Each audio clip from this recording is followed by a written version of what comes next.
Hey, what's going on, guys? Hey, I wanted to make a follow-up video to the quiet quitting video that I posted last. That is a hot topic, and I probably did not anticipate the kind of response and reaction that I got from a lot of people, both online and offline.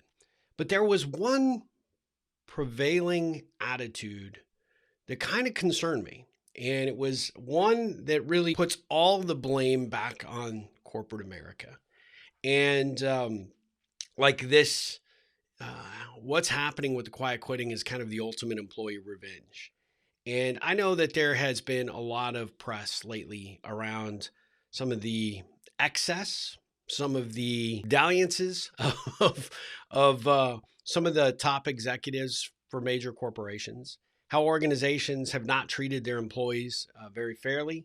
A lot of buzz around what's happening at several of the major companies like Amazon, obviously, what's going on with Twitter and Elon. And my purpose in making that video was not necessarily to empower organizations to try and get more out of their employees. In fact, quite the opposite. Like, you have got to start putting your best foot forward as an organization.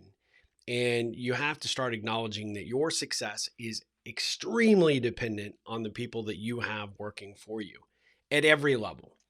But some folks took it as my attempt to try and empower the organizations to try and get more out of people, or talk about this scenario like that was going to be a solution to solving the incredibly large percentage of dissatisfaction with most people in their jobs. And that really wasn't my intent. Nor do I feel like I have to necessarily defend the video. You can go back and watch it for yourself and see what your impressions are. And your impressions are your own, just as my impressions are mine. What I was attempting to do is to say we have got to stem the tide here, both from an employee perspective as well as an employer perspective. And we've got to find a way to come to the table and have some open conversations and dialogue. There's obviously a huge amount of discourse. But the attitude that really surprised me was, this is what companies deserve. This is what they get.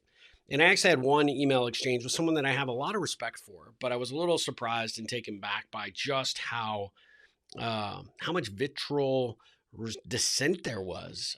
I don't know if I'm using that word correctly.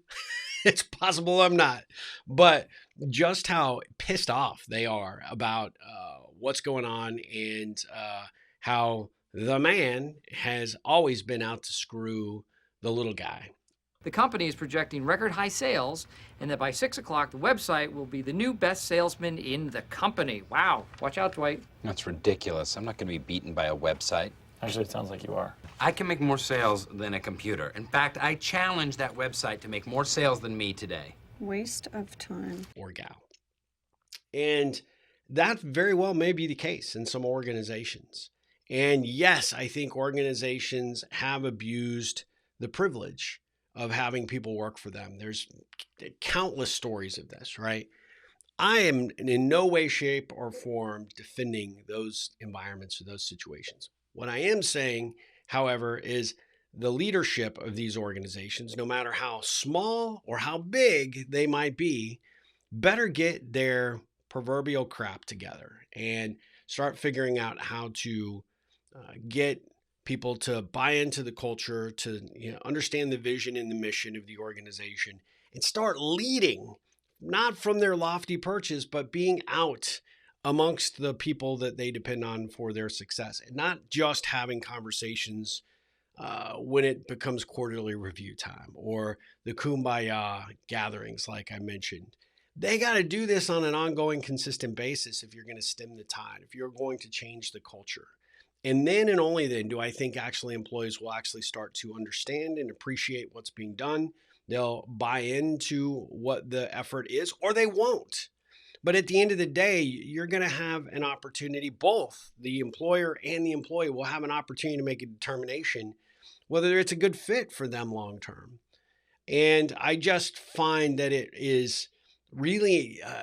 was really surprising, the response I got, and just how much anger there is.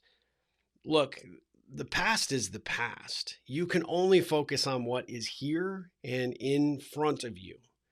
And the present is all we have. So we can walk around with anxiety or frustration or really resentment, which I have always said is the super secret promise of revenge. And you're seeing that in how people are showing up and doing the bare minimum of what's being asked of them. Some, not all, right? But, and the attitudes, the comments I got about, well, it doesn't matter if I put in 10%, 20%, 30% more. I'm not getting any more money, not getting any more recognition. And yet I'm still seeing my CEO drive a nice car, have these great stock incentive plans. What do I get? You're right. You absolutely are right. Maybe that's the wrong place for you to be today. Maybe that's the wrong job. Maybe it's the wrong industry. It's the wrong direction for your career. But the nice thing about this, at least here in America, you have an opportunity to choose. And if you continue to choose to show up and put what I would consider not your best effort forward, then you probably are not going to ever see that change. But if you're willing to step outside and you're willing to put your best effort forward and you're willing to put in the work to try and find an organization that can understand, value, and appreciate you, they are out there. I promise you, there's leaders that are taking this message to heart and they are literally building their organizations around this approach because nothing happens in a vacuum. We need employees and employers absolutely have to understand that that is the one secret sauce to the formula to success is the people.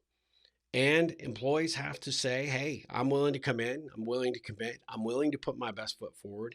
I want to be paid a fair wage and I want to be equipped in order to do the best job I can.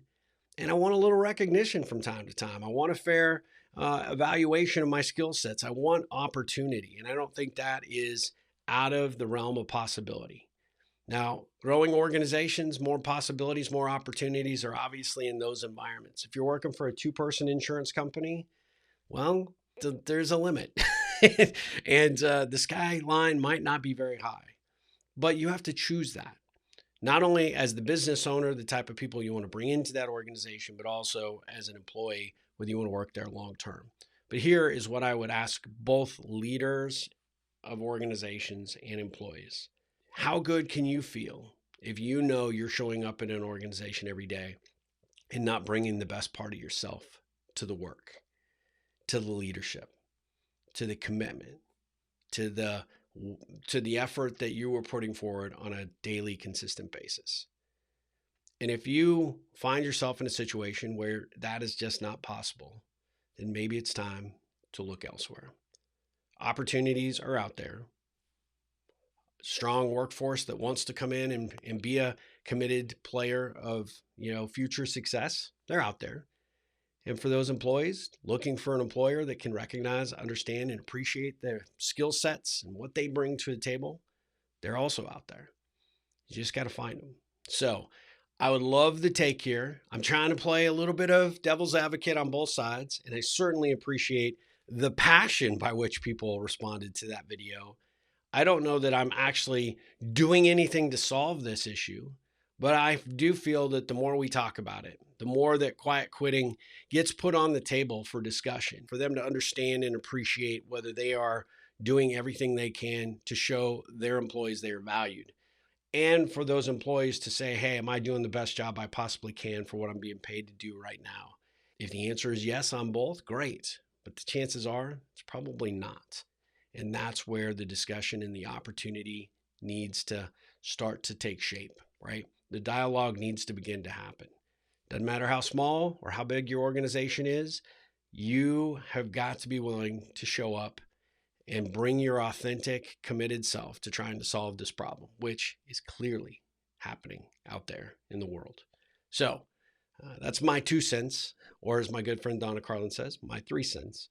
I would love to hear what your perspective is, good or bad.